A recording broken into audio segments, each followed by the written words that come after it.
بسم اللہ الرحمن الرحیم۔ خدا تعالیٰ کی کتابیں، آپ نے اس سے پہلے کیا کیا پڑھا ہے کہ توحید کے سلسلے میں کہ توحید کسے کہتے ہیں اور توحید کا معنی اور مطلب کیا ہے۔ پھر اس کے بعد میں بیان آیا فرشتوں کا کہ اللہ تعالیٰ کے فرشتے کتنے ہیں، کون کون ہیں اور ان کے کام کیا کیا ہیں۔ یہ تمام چیزیں آپ کو پتہ چل گئیں، اور کتنے فرشتے ہیں اور روزانہ ان کی پیدائشیں کتنی ہوتی ہیں۔ اب اس کے بعد میں ذکر آ رہا ہے کہ خدا تعالیٰ کی کتابیں، خدا تعالیٰ کی کتابیں کتنی ہیں اس کا بھی ذکر آپ پیچھے پڑھ چکے ہیں کہ خدا تعالیٰ کی کل 4 کتابیں ہیں۔ کون کون سی؟ نمبر 1 تورات، نمبر 2 زبور، نمبر 3 انجیل۔ لیکن اب جب یہ تمام کتابیں پتہ چلنے کے بعد میں اب ہم یہاں پہ آبجیکشن کر رہے ہیں، ایک سوال اٹھا رہے ہیں۔ سوال یہ کر رہے ہیں کہ تورات اور زبور اور انجیل کا آسمانی کتاب ہونا یہ کیسے معلوم ہوا؟ بھائی جب تورات اور زبور اور انجیل نازل ہو رہی تھی تو ہم تو تھے نہیں، تو ہمیں کیسے پتا چلے گا کہ یہ تورات اور زبور انجیل ہے؟ ہمیں کس طریقے سے معلوم ہوا؟ ہم اتنے کانفیڈنس سے کیسے کہہ رہے ہیں کہ یہ تورات زبور انجیل آسمانی کتاب ہے؟ ٹھیک ہے، تو اسی کا جواب یہ دے رہے ہیں کہ ان تینوں کتابوں کا آسمانی کتاب ہونا قرآن مجید سے ثابت ہوتا ہے۔ تورات کے بارے میں خدا تعالی نے فرمایا کہ انا انزلنا التورات، کیا؟ انا انزلنا التورات فیہا ھدی ونور، یعنی بے شک ہم نے تورات اتاری، اس میں ہدایت اور نور ہے۔ یہ اللہ تعالی نے قرآن پاک میں بیان فرمایا۔ کیا فرمایا؟ انا انزلنا التورات فیہا ھدی ونور۔ یہ ہو گئی تورات کی دلیل کہ قرآن پاک کے اندر یہ چیز فرما دی گئی۔ اللہ تعالیٰ نے خود بتایا کہ تورات آسمانی کتاب ہے، اس کو ہم نے نازل کیا، اس کے اندر ہدایت اور نور ہے۔ سمجھ بات آ گئی؟ اب پھر اس کے بعد میں کیا بتایا کہ انجیل کے بارے میں، پہلے کون سی کتاب تھی؟ تورات، پھر انجیل، پھر زبور، پھر اس کے بعد میں نازل ہوئی قرآن مجید۔ تو اب انجیل کے سلسلے میں بتایا جا رہا کہ انجیل کے بارے میں فرمایا وقفینا، کیا؟ وقفینا بعیسی ابن مریم وآتیناہ الانجیل، یعنی ہم نے جیسے ابن مریم کو بھیجا اور انہیں انجیل دی۔ یہ بھی قرآن پاک سے ثابت ہو گیا کہ انجیل بھی قرآن مجید، انجیل بھی آسمانی کتاب کا حصہ ہے۔ ٹھیک ہے، اور پھر کیا اس میں زبور کے بارے میں یہ فرمایا گیا، تورات، پھر زبور، پھر انجیل۔ ارے آپ نے نیچے رکھ دی تھی انگلی۔ زبور، پھر تیسری کون سی ہے؟ زبور کے بارے میں فرمایا وآتینا داؤد زبورا، ہم نے داؤد کو زبور عطا کی۔ کیا؟ ہم نے داؤد کو زبور عطا کی۔ یہ تینوں کتابیں اللہ تعالیٰ کی عطا کردہ ہیں، یہ آسمانی کتابیں ہیں، اس کی دلیل قرآن پاک میں موجود ہے۔ تو اس سے ہم لوگ یہ مانتے ہیں کہ واقعتاً اللہ تبارک و تعالیٰ نے 4 مکمل کتابیں نازل فرمائی ہیں۔ کون کون سی؟ تورات، زبور اور انجیل، یہ 4 کتابیں نازل فرمائی۔ اس کے بعد میں آخری کون سی ہے؟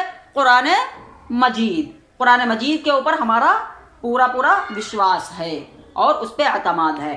پس مسلمانوں کو قرآن مجید کے ذریعے ان تینوں کتابوں کا آسمانی کتابیں ہونا معلوم ہوا۔ ٹھیک ہے، اب سوال یہاں پہ پیدا ہو رہا ہے کہ اگر کوئی شخص تورات، زبور، انجیل کو خدا تعالیٰ کی کتاب نہ مانے تو وہ کیسا ہے؟ یعنی کتاب اللہ تعالیٰ نے 4 نازل فرمائی ہیں اور مسلمان جو ہے صرف اور صرف قرآن کو مانتا ہے۔ تو اب یہاں پہ سوال ہو رہا ہے کہ اگر ہم تورات، زبور اور انجیل کو نہ مانے تو وہ بندہ کیسا ہوگا؟ وہ مسلمان ہوگا یا پھر نہیں ہوگا؟ تو اس کا جواب کیا دیا جا رہا ہے کہ ایسا شخص کافر ہے۔ کیا؟ ایسا شخص کافر ہے، کیونکہ ان کتابوں کا خدا کی کتاب ہونا قرآن مجید سے ثابت ہے۔ تو جو شخص خدا کی کتابیں نہیں مانتا وہ قرآن مجید کی بتائی ہوئی بات کو نہیں مانتا، اور جو قرآن مجید کی بتائی ہوئی بات کو نہ مانے وہ کیا ہے؟ کافر۔ ٹھیک ہے، یعنی کہ ہمارا ایمان، جو ہم مومن ہیں اور اللہ کا کلمہ پڑھنے والے ہیں، تو ہم نے 7واں کلمہ کون سا پڑھا ہے؟ آمنت باللہ وملائکتہ وکتبہ ورسلہ والیوم الآخر، نا، کہ ہم ایمان لائے اللہ پر، و ملائکتی اور تمام فرشتوں پر، و کتبی اور تمام کتابوں کے اوپر. ٹھیک ہے، تو کتابوں پر ایمان لانا ہمارے لیے ضروری ہے. جب تک کہ ہم ان کتابوں کے اوپر اور تمام فرشتوں پر اور تمام نبیین کو نہیں مانیں گے تب تک کہ ہم مسلمان نہیں ہوں گے.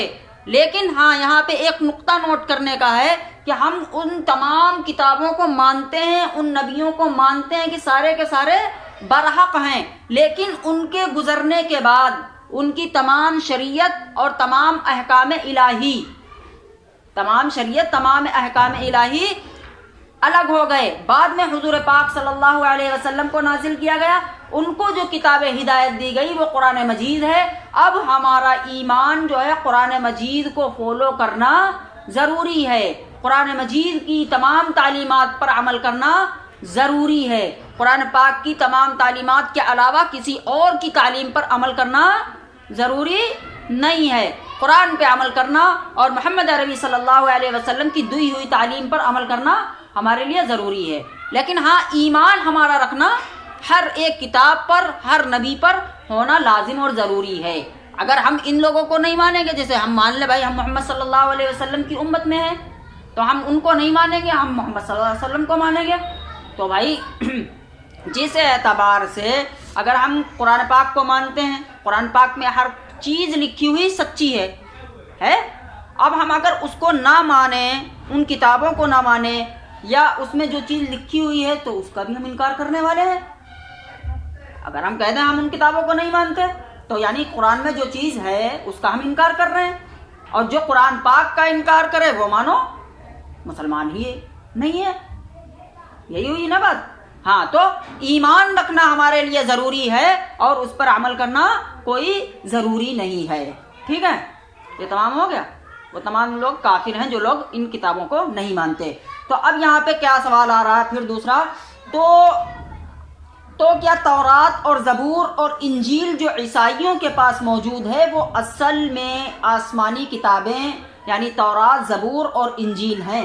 یعنی کہ اب جو اس ٹائم پہ جو کتابیں موجود ہیں، تورات، زبور، انجیل، جس کو بائبل وغیرہ بولتے ہیں نا، تو اب کیا وہی والی جو تب نازل ہوئی تھی وہی والی اوریجنل ہے جو عیسائیوں کے پاس ہیں یا کسی دوسری قوموں کے پاس ہیں؟ کیا اوریجنل ہے یا پھر دوسری ہیں؟ سمجھ بات آئی؟ تو اسی کا جواب دیا جا رہا ہے. اس کا جواب دیا جا رہا ہے نہیں، کیونکہ قرآن مجید سے یہ بات ثابت ہوتی ہے کہ ان کتابوں کو لوگوں نے عدل بدل کر دیا ہے، اور موجودہ تورات، زبور، انجیل اور اصلی آسمانی کتابیں نہیں ہیں، بلکہ ان کی تحریف عدل بدل ہوتی ہے. اس لیے ان موجودہ تینوں کتابوں کے متعلق یہ یقین رکھنا چاہیے کہ وہ اصلی آسمانی کتابیں ہیں. یعنی کہ کہنے کا مطلب یہ ہے کہ جو پہلے نازل ہوئی تھیں کتابیں وہ اب اس وقت موجود نہیں ہیں. کیونکہ ایک ہم اگزامپل دیتے ہیں کہ جیسے کہ کوئی کتاب ہے، جیسے ہمارے قوانین جو ہیں کہ بھائی ہم آئے، ہمارے آنے سے پہلے بیٹھ جاؤ. ٹھیک ہے، ہمارے آنے سے پہلے بیٹھ جاؤ. اب تم اپنی مرضی چلاؤ کہ ہم نہیں بیٹھیں گے، اب مولانا آئیں گے تب اس کے بعد میں ہم بیٹھیں گے. یہ سوچ کر اسی طریقے سے ان لوگوں نے کیا کیا کہ تورات یا زبور یا انجیل کتاب جو ہے اس کے اندر جو احکام الہی تھے، جو اللہ تعالیٰ نے ان کے اوپر احکام نازل کیے تھے، اس میں سے جو مین پوائنٹ تھا، یعنی جو ان کی آسانی کے لیے تھا، اس چیز کو اخذ کر لیا انہوں نے، اس چیز کو لے لیا، باقی چھوڑ دیا. جیسے کہ جو اقام الصلاۃ و آتوا الزکاۃ ہے، ٹھیک ہے، کہ نماز قائم کرو اور زکوٰۃ دو. اب عام لوگوں کے اوپر بڑا بھاری پڑتا ہے کہ یار زکوٰۃ دیں گے اتنا پیسہ چلا جائے گا، فلانا کام کریں گے اتنا پیسہ چلا جائے گا، جاڑے چل رہے ہیں، نماز پڑھیں گے، وضو کریں گے، بڑا جاڑا لگ رہا ہے. تو اب اگر جیسے کہ تحریف کر دیں یہ لوگ تو اقام الصلاۃ و آتوا الزکاۃ کو چھوڑ دیں، یعنی اپنے من کی مرضی کی شریعت ان لوگوں نے بنا لی اور اسی کو بائبل وغیرہ یہ تمام چیزیں کتابیں لکھ دی. اوریجنل کتاب اب اس ٹائم کہیں پہ بھی موجود نہیں ہے. یہ ہے ٹھیک. پھر اب اس کے آگے کیا آ رہا ہے، یہ کیسے معلوم ہوا کہ بعض پیغمبروں پر صحیفے اترے تھے؟ یعنی کہ بعض پیغمبر ایسے ہیں جن کے اوپر اللہ تعالیٰ نے آسمانی کتابوں کے علاوہ صحیفے بھی نازل فرمائے ہیں۔ اب یہ چیز ہمیں کیسے پتہ چلی؟ اس کا جواب دیا جا رہا ہے کہ قرآن مجید سے ثابت ہے کہ بعض پیغمبروں پر صحیفے نازل ہوئے۔ حضرت ابراہیم علیہ السلام کے صحیفوں کا ذکر سورہ سبح اسم ربک الاعلی میں موجود ہے، ٹھیک ہے؟ صحف ابراہیم و موسیٰ، یہ اللہ تعالیٰ نے بیان فرمایا۔ سبح اسم ربک الذی خلق، یہ پوری آیت پڑھو گی تو سب سے آخر میں بیان فرمایا گیا ہے اس چیز کو، ٹھیک ہے؟ قرآن مجید خدا تعالیٰ کی کتاب ہے، اس کا کلام ہے۔ قرآن مجید خدا تعالیٰ کی کتاب ہے یا اس کا کلام ہے؟ اب یہاں پہ یہ بیان سوال آ گیا کہ اللہ تعالیٰ کلام کسے کہتے ہیں؟ کلام کہتے ہیں بات کرنے کو۔ کسے کلام کہتے ہیں؟ بات کرنے کو۔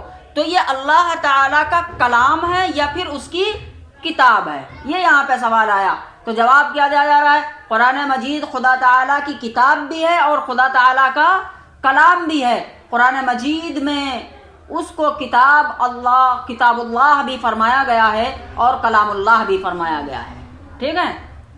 کیا کتاب اللہ بھی کہا گیا ہے اور کلام اللہ بھی کہا گیا ہے؟ یعنی اللہ تعالیٰ جو اپنے بندوں سے کہنا چاہتا ہے اس چیز کو بھی اللہ تعالیٰ نے ذکر کیا۔ جیسے مثال کے طور پر اللہ تبارک و تعالیٰ نے جب فرمایا کہ ہاں آپ لوگ نماز پڑھیں گے، کیا نماز پڑھیں گے، تو بڑی بڑی بشارتیں ہیں، کیا بڑی بڑی بشارتیں ہیں، تو اللہ تعالیٰ نے کیا پڑھا؟ جنات تجری من تحتها الانہار خالدین فیہا، کیا خالدین فیہا ابدا۔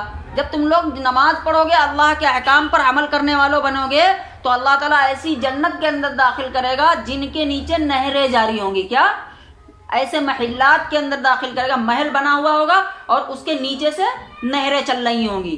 یہ چیز اللہ تعالیٰ اپنی بات کہہ رہا ہے بندوں سے کہ جنات تجری من تحتها الانہار خالدین فیہا ابدا۔ تو یہ اللہ کی کتاب بھی ہے اور اللہ کا کلام بھی ہے۔